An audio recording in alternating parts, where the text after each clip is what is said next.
I'm a date I made up and I say, such a 15 months. I think say 2016 or 17. 2016. Now over BC and so now such a 15 months in the Washington region. The second. But so about 2020. If the second work got also 34.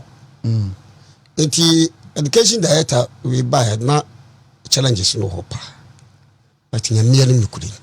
So I shall no ma odi gugu akwa mu ni anambo tu a wotua nyame alim kurani woni la dwuma efo mo sa abasobode sisi abendo kase nyame ya admo a da ebena yawade di anim ya omo the whole district ni nyina no muzoni na omo ya ready competition so ya na so ya kan nyina no ba ni nyina so watimi aka no ate asio ndi say omo zoni omo SHS primary no mchemu miensa ti nyame ya admo a primary no mu ye no KG na lower primary na upper primary o ma aya nyambo Saturday Thursday ebe na ye finance enti e bo papa no abaso na me ba be ka free nkra no enso ye omkoye ne de me yonko be we de ne ba eto me na enura no de ne so he the resource no send him o ye ba bisumi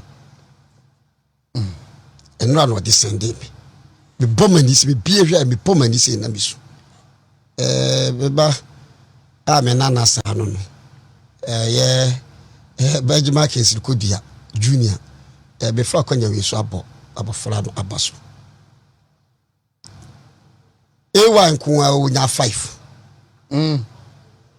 Oko school no be poso Ghana Muslim mission.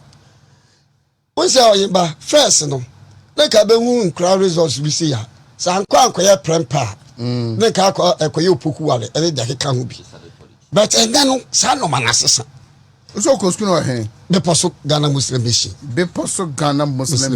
gamish e papa Sheikh Amin Bosu na tiye na chiri odane de ma aban mesi A1 nkuwa wonya 5 eno wonya B2 da be English nkuwa no wonya C4 dia kan nyina B2 we ask ai so dia kan nyina eye B2 no yin ba dia me kan se dia tie ma mi su ye sa o sha ma me fa akwanya wi so da me mo ma me abaso achi ade a wo ye mo kan se obra yu ase ayi bi o mo dia buru omo ha omo ye buru na de asi kire gu na nbi no ma me omo fe na capital letters okay okay so anu bi no hene ba o ma me eton e na o de share the baba ko oba o di kan o wi school and we should toss me no yin ba di tie ma mi su ya ni se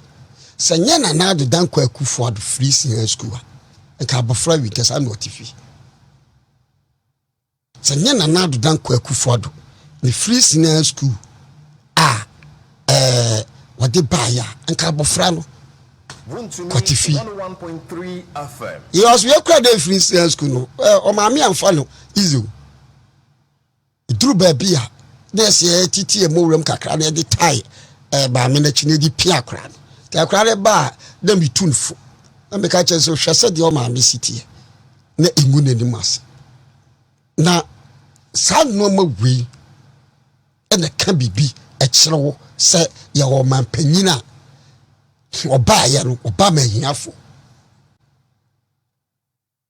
oyeba de bia be ka asemo o ma we mu ayadi o ewiase nyina ayadi o ewiase nyina ayadi na no fiada ma sole chikrom CAC ya sofo ma me e de empabo bi hihye so 21 days efiada no wie yentimi ko bi anwumere na na na me ne obodi nkoba na me kase yes agitum so ma mu ayadi yagitum se ewiase nyina ayadi but ne kwa se a Christopher yadi ye ho efore ye kasa amanyofo kasa oyeba because no obi na de om ko eso omadi fi mu o ma na court no ene ti om contempt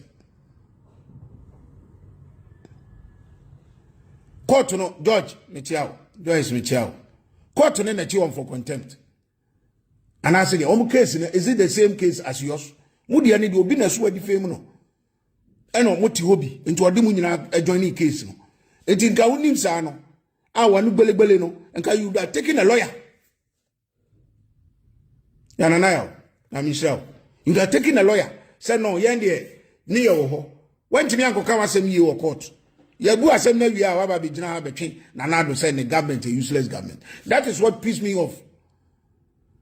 Because say useless government, we have made you somebody. You have chopped millions from this useless government. MPP for a bre. So even 100 Ghana cedi could be nyae. Na MPP for them a catch them. Me see 2024 mo campaign a mo be ye no. So mo nim na mo kofa omo a year celebrate apart from a Jacko who have been loyal to the party. Or no so okwa. So mo nim now, mam boa mo grassroots no na e party no. Constituency bia mo wo no. Mam mo grassroots no. Na se kwase ampani bi ti say plus no katachi free fan kwase ade o madi. Ene Captain Smart no. Ne mo samo de nam radio so. Ni ko ma presenters bia. Mo akasa mo jejereje. Mo jejereje. Yeah, Calibos, yeah, you are right. Mo akasa mo jejereje. Mo sa MPP for no. Mpanifo na yayi mu no. Mr. Justin Kodia, any ya papa ya wa bre chairman ho ya na mrefi ndimpo. Papa ya chairman mpo ya the same po. A bre chairman ho na fe no edi ya na mrefi ndi. Any Nana B, we are youth organizer. There were a lot of things people said about you.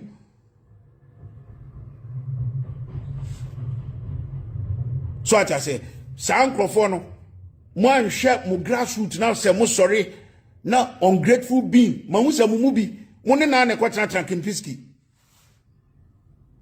san krofo na bre for party no momo omo chairman team me da se ebeto da momo grassroots form na ebre obi timi kokoda voter region Dakar mu ehwe se nkrofo nya yi mumfi no na kwasia jimi wei ma betam contract billions of cedis contract ne kwa supply ne kwa no onye sa case na wo ho boss penny my money challenge say Kwame A+ be ye adwuma wo boss ni GRA besi ne you have to check him maka ma no atu ana mo hwe na ya na penifo bi abe pacha unti mo mpesa mo de beba mo fa ni taxes o tu ayemra no lift your boss nemra.